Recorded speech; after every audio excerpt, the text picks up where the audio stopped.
মা, মা কোথায় তুমি? এই দেখো তোমার আদরের ভাস্তি চলে এসেছে।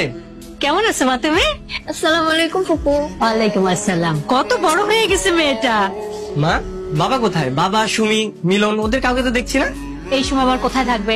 সবাই ক্যারাম খেলছে। এই দীপ্তি চলো। কোথায়? আরে বাবা চলো তো, এটা তোমার বাবার জেলখানা না, বুঝতে পেরেছো? এটা হচ্ছে আমাদের স্বর্গ। এখানে তোমার যা খুশি তাই করতে পারবে। চলো চলো। এই, মাত্রই তো আসলো, ফ্রেশ হোক, পরে যাবে যা। আরে মা, ফ্রেশ টেস্ট পরে হবে তো। এই চলো তাকে, চলো। দেখ মিলন, তুই এই ভেজাল করবি না। আমি ওই বোর্ডে রেড কভার দিয়েছি, আমি 6 পেয়েছি, আমার 19। কে বলেছে রেড কভার আপনি দিয়েছেন? আমি যে ঝাঁকের মাছ থেকে সুন্দর করে রেড টাইমে ওই যে ওই পকেটে কভার দিলাম। আমার পয়েন্ট আমার না, পয়েন্ট আমার 19, আপনার আছে 1। বাবা দেখো কে এসেছে। আসসালামু আলাইকুম ফুপা, ভালো আছেন? ওয়ালাইকুম সালাম মা, ভালো আছি। তুমি কখন আসছো? এই তো একটু আগে আসলাম ফুপা। নাও মা, শরবতটা খেয়ে নাও। ফুফু, বাসায় সবাই এত চিৎকার চেঁচামেচি করে, কেউ নিষেধ করে না? আরে বাবা, কে নিষেধ করবে? হ্যাঁ, এ বাসায় তোমার বাবার মতো কোনো মানুষ নেই, বুঝতে পারলে? এখানে আমরা যা খুশি তাই করি, আমাদের ইচ্ছে মতো করি। সুমি, আপুকে নিয়ে যা। এই যাও মা, ফ্রেশ হয়ে নাও। আরে মিলন ভাই, তুমি আবার আমার প্লেট নিয়ে বসে পড়েছো। তোমাকে না করেছি আমি? আরে সব সময় এমন করে, নতুন কোন আমার ড্রেস আনলে সেই ড্রেসটা পরে বাইরে চলে যাও। এই প্লেটে তো নাম লেখা আছে। আমি সামনে প্লেট পেয়েছি, আমি খাচ্ছি। তো সামনে প্লেট নেই, ওটা খা। ভালো হয়ে যাও, বুঝছো? আমার ভালো হচ্ছে নাই। ফুফু, ওরা একজন আরেকজনের প্লেটে খাচ্ছে, তুমি কিছু বলছো না যে? ওরা এরকমই, যখন যার যেটা মনে হবে সেটাই করবে, বারণ করলেও শুনবে না।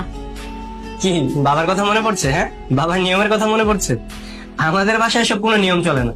তুমি নিজে নিয়ম তৈরি করে সেই নিয়ম অনুযায়ী চলতে পারো।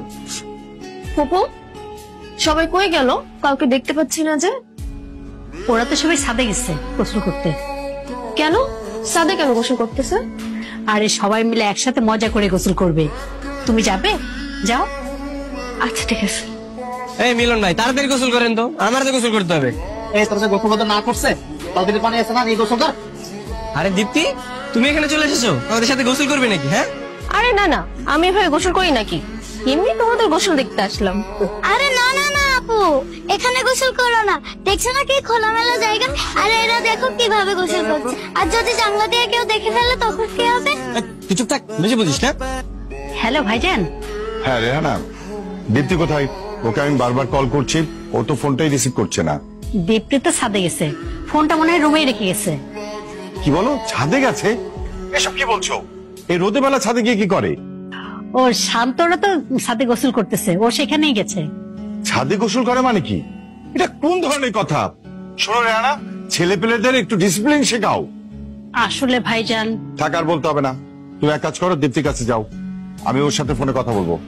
দীপ্তি। হ্যাঁ বাপু। তোমার বাবা কথা বলবে। হ্যালো বাবা। দীপ্তি, এসব কি শুনছি? তুমি এই ভর দুপুর বেলা রোদের মধ্যে ছাদে কি করো? এইমাত্র আসছে বাবা, এখনই চলে যাবো। শোনো দীপ্তি, তুমি আমাকে রিকোয়েস্ট করেছো বিধায় কিন্তু আমি তোমার পুপ্পির বাসায় তোমাকে ঘুরতে পাঠিয়েছি। তুমি কিন্তু বারবার বলেছো তুমি সমস্ত নিয়ম কানুন মানবে, কি মনে নেই? সরি বাবা, আর হবে না।